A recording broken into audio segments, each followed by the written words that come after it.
Les mandats d'arrêt internationaux, un sujet dont on parle peu et pourtant beaucoup de Français, de binationaux sont parfois confrontés à ce genre de problématiques. On a choisi de donner la parole à un spécialiste. Elle s'appelle Déborah Abitbol. Elle est avocate, pénaliste et docteur en droit international. C'est parti. Israël, comment ça marche ? Vous allez adorer comprendre Israël. Alors Déborah, bonjour, bienvenue. Bonjour. Alors un sujet touchy, on va dire, parce que on imagine mal, mais parfois, nos corélégionnaires sont confrontés à ce genre de procédure et reçoivent un beau jour un mandat d'arrêt international. Mais avant d'en arriver là, il y a toute une sorte d'étape et vous avez tenu à expliquer pour éviter la catastrophe. Tout à fait. Alors en fait, il faut savoir qu'Israël, dans le cadre de tous ces échanges internationaux qui se développent de plus en plus, et notamment au niveau économique, OCDE, etc., aujourd'hui est signataire d'une convention, de nombreuses conventions, et notamment une convention d'entraide pénale internationale. Ce qui fait que les pays coopèrent énormément et s'envoient des informations de façon incessante. Alors ça commence comment ? Ça commence qu'effectivement... Ça veut dire que le fait de faire une infraction dans un pays, d'habiter dans un autre pays, ne protège plus forcément. Aujourd'hui, plus du tout. Plus du tout. C'est une utopie de croire que effectivement on est à l'abri parce qu'on a laissé derrière soi un passé pénal et qu'on arrive ou en Israël ou ailleurs. Alors, si on a fait par exemple une escroquerie, une infraction bande organisée, un vol, peu importe. Alors, ce qui se passe, c'est que si la personne victime de ce vol, de cette escroquerie ou autre, a déposé une plainte pénale en France, puisqu'elle est française, effectivement, ça ouvre généralement une information auprès d'un juge d'instruction, alors sur demande du parquet, évidemment. Bon, je vais vraiment raccourcir les étapes. Mais vous pouvez expliquer. Effectivement, le juge d'instruction, s'il a eu, parce que ça, c'est pas compliqué à avoir, suffisamment d'informations pour savoir que la personne, elle est partie en Israël, et tout simplement, il va faire ce qu'on appelle une demande de commission rogatoire internationale, c'est-à-dire qu'il va expliquer en anglais et en français, voilà, je souhaiterais interroger telle ou telle personne, je pense qu'elle se trouve en Israël, et évidemment, aujourd'hui, les services israéliens étant tellement au fait et localise extrêmement facilement les binationaux, va taper à la porte de cette personne en lui disant « Vous êtes convoqué pour une audition dans le cadre d'une commission rogatoire à la demande d'un juge étranger. » Alors, ça se passe généralement à Yarbal ou Yamar, ça dépend des unités, ça dépend des infractions. Ça sont des unités de police. Voilà, des unités de police spécialisées où il y a des enquêteurs, ils sont très bien organisés, des équipes d'enquêteurs israéliens et français, qui travaillent ensemble, main dans la main. Et là, souvent, parce que nous, on n'a pas le droit d'assister, mais on accompagne nos clients jusqu'à la porte et on les prépare pour ces auditions. Il y a soit un officier de police judiciaire français qui a fait le déplacement, soit le juge d'instruction lui-même qui est arrivé en personne. Alors, j'ai envie de vous dire qu'il n'y a pas de pouvoir coercitif, c'est-à-dire qu'on ne peut pas l'arrêter, d'accord ? La personne qui est soumise à ce genre d'interrogatoire, on ne peut pas l'arrêter. Voilà. Pas à ce stade en tout cas. Pas à ce stade en tout cas, c'est un récourdine, ça peut durer des heures durant, c'est-à-dire qu'il est convoqué le matin, on vient même taper à sa porte à 6h, comme une perquisition, on tape à sa porte à 6h, il est amené par des policiers israéliens.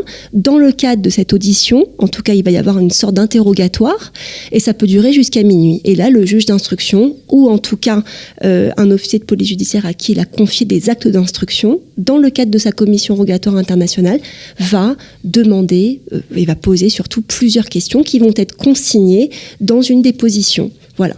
Donc, alors vous avez dit quelque chose d'intéressant quand on préparait l'émission. Vous disiez que vous teniez à être là parce que il ne faut pas laisser le passé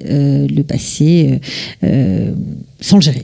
Oui, tout à fait. C'est-à-dire qu'il y a malheureusement, c'est cette convocation qui est envoyée depuis la France par un juge d'instruction ou par le parquet pour une convocation à être entendue, il ne faut pas la laisser de côté. Généralement, elle arrive en courrier simple, elle ne va pas arriver en courrier recommandé. Pourquoi ? Parce que tout simplement, si on ne répond pas à cette demande, alors on verra par la suite sur le mandat d'arrêt, mais si on ne répond pas à cette convocation, le juge d'instruction, il n'a pas de problème. Qu'est-ce qu'il va faire ? Il va envoyer un mandat d'arrêt international, c'est-à-dire qu'il va diffuser, même si ça coûte quelques deniers publics. Alors, je vous arrête juste pour qu'on comprenne bien. Ça commence d'abord par une convocation simple. Oui, tout à fait. C'est ça. Si on ne fait pas cas, on se dit, de toute façon, d'ici qu'ils me trouvent, ils ne vont jamais me trouver, on la jette à la poubelle. C'est la catastrophe.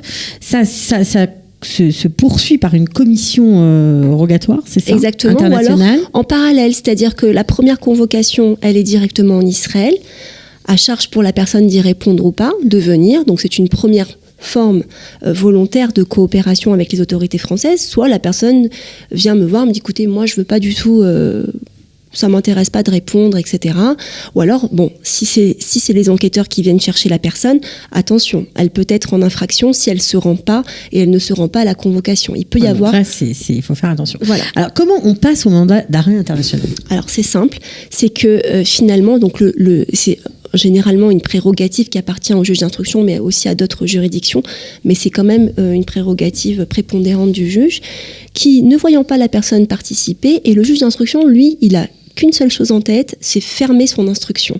C'est-à-dire qu'il a ouvert une information, il veut avoir suffisamment d'éléments pour pouvoir mettre en examen ou pas les personnes. Mais si, en face de lui, parce que la personne a fait son alia, pour peut-être des mauvaises raisons, ou elle n'arrive pas à l'attraper parce qu'elle est allée au domicile des parents, au domicile des frères et sœurs, etc., et qu'on n'arrive pas à localiser la personne, alors elle ne va pas aller plus loin, elle va faire un PV de recherche infructueuse en disant bon, la personne n'est pas sur le territoire, mais c'est pas grave, elle envoie un mandat d'arrêt.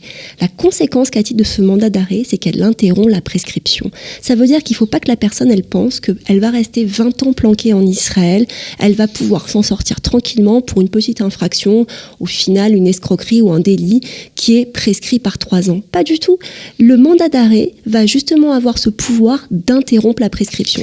Donc ça, c'est vraiment... C'est toute la problématique. Donc elle continue tranquillement, et ce mandat d'arrêt court, alors aussi, on peut savoir ça par Interpol, les personnes des fois en sont informées de façon informelle, et en fait ce qui se passe, c'est que il va y avoir fermeture de l'instruction, et puis peut-être ou pas, c'est pas le juge d'instruction n'est pas quoique nous on essaie de travailler aussi là-dessus, sur des vices de forme, normalement la personne est convoquée directement au tribunal. Alors elle va dire attendez, mais je comprends pas, j'ai pas été convoquée pour l'instruction, j'ai pas été entendue. C'est ma première convocation, on me convoque déjà. Exactement. C'est bizarre. Normalement, il aurait dû y avoir une ordonnance de première comparution, en tout cas une convocation à une première comparution, et il y a rien de tout ça.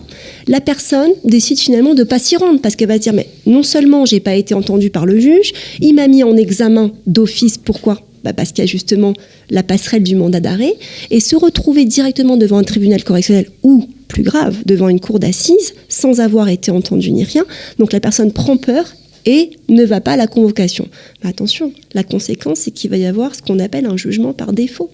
Et on en voit combien comme ça, des personnes et des cas qui sont tout à fait des personnes qui viennent peut résoudre, voir. des cas qu'on peut résoudre si jamais il y avait eu une réaction en tout cas. Tout à fait. Coopérer. Il faut coopérer parce que exactement. Le jugement par défaut poursuit ses effets, et la conséquence de ça, c'est que finalement, si les juges du siège voient que les personnes ne sont pas venues, ils envoient le dossier au BEPI, qui est une section internationale qui va gérer les demandes d'extradition. Donc en fait, tout simplement, ce qu'ils vont faire, c'est envoyer une demande par le biais de leur consulat ou l'ambassade de France en Israël, qui va envoyer lui-même au ministère des Affaires étrangères. Le ministère des Affaires étrangères dit « Tiens, on a reçu une demande d'extradition ». Et puis en plus, là, c'est pas simplement une enquête. Il y a un jugement qu'il faut exécuter par défaut.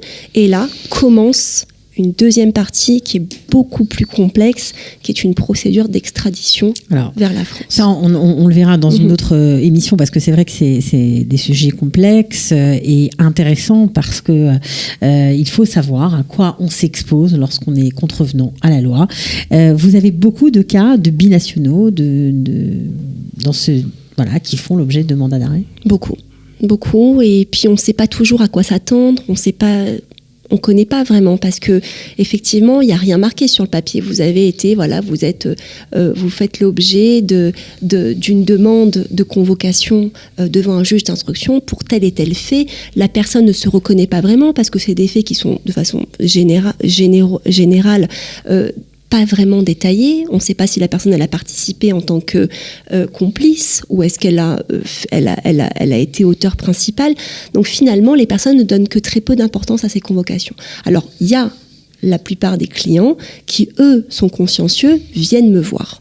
Et là commence quelque chose qui est complètement atypique, parce que je suis toujours avocate au barreau de Paris, c'est que je vais lever mon téléphone, je ne suis pas devant le juge d'instruction. Le juge d'instruction me dit, mais d'où vous m'appelez ? D'Israël. Attendez, alors venez, on se rencontre à mon cabinet. J'ai surtout pas envie. J'ai envie de pouvoir essayer de gérer ces problématiques à distance. Alors, je ne sais pas si c'est vraiment le hasard, mais la distance fait qu'on se retrouve dans une relation complètement marginale avec le parquet et les juges d'instruction, à pouvoir essayer des négociations, et on y arrive dans la plupart des cas, des négociations pour dire, écoutez, nous on veut coopérer. Mon client ne va pas se rendre en France, parce que je sais très bien que s'il se rend en France, on le dit pas, mais on le sait. Et le juge d'instruction, il va pas en repartir, exactement. Mais en revanche, si ce n'est qu'un maillon de la chaîne et que c'est pas lui, c'est pas le gérant de paie que vous recherchez dans votre histoire, nous on est capable. Voilà, on va répondre à toutes vos questions. Alors ça, c'est important, parce que c'est vrai que parfois, les francophones qui sont impliqués dans des affaires de ce genre ont peut-être le réflexe d'aller voir un avocat israélien, pas forcément francophone, parce que on se dit que l'avocat israélien sera peut-être plus compétent, plus à même de mieux gérer une procédure en hébreu en Israël, face à la police israélienne, face à tous ceux qui sont impliqués. Or, il se trouve que c'est pas tout à fait juste. Complètement. Parce que tout est en français. Tout est en français. C'est-à-dire qu'en fait, Israël ne joue le rôle que de passerelle ou de service, en fait, pour accompagner une demande d'un juge français. Donc, ça veut dire que tous les documents sont en français. C'est ça qui est extraordinaire, c'est de pouvoir travailler depuis Israël en tant que pénaliste française, avec des documents en français où je peux regarder effectivement tous les documents, etc.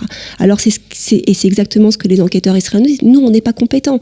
On rend service dans le cadre d'une convention internationale d'entraide pénale. On va accompagner le juge parce qu'on laisse jamais un juge d'instruction tout seul. Mais j'ai envie de vous dire que nous on le demande pas. Il a rien fait en Israël, donc on va pas l'arrêter. Mais attention, répondez aux convocations, répondez aux questions du juge, parce qu'il va y avoir des suites à ça. Donc c'est très important de prendre un avocat qui comprend effectivement le français et surtout toute la procédure, puisque aujourd'hui l'enquête, j'ai envie de dire, l'enquête du juge d'instruction, elle dépasse les frontières de la France, on le sait. Donc c'est pour ça qu'aujourd'hui il y a une vraie coopération. C'est important, bien sûr. Aujourd'hui il y a une vraie coopération, clairement, à tous les niveaux d'ailleurs. Ça s'inscrit aussi dans la réforme des échanges bancaires, de la transparence bancaire.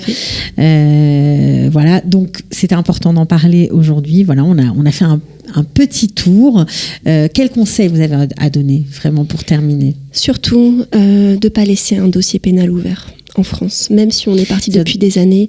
De laisser une petite histoire, de quitter la France. Exactement. Même si on a été convoqué devant un officier de police judiciaire ou devant le parquet ou autre, toujours s'enquérir de savoir si ce dossier a bien été fermé. Alors on peut les faire, les recherches, c'est pas compliqué, on peut les faire, on n'est pas obligé de se rendre sur place, bien évidemment, mais d'abord, les autorités françaises apprécient. C'est vrai que quand on se présente comme avocate française, autorisée à exercer à l'étranger, parce que j'ai un statut un peu spécial, alors ils apprécient d'avoir un interlocuteur. Bien sûr. La personne, elle est plus en fuite, donc conséquence, le juge n'a pas envie de l'envoyer un mandat d'arrêt. Le mandat d'arrêt, on l'envoie que si la personne est en fuite. La personne est en fuite. Donc quand elle se présente spontanément, enfin en tout cas, qu'elle se présente par le biais de son avocat, alors on a une possibilité, dans une autre dynamique et une autre approche, et ça apaise. Et on a réussi à fermer des dossiers comme ça.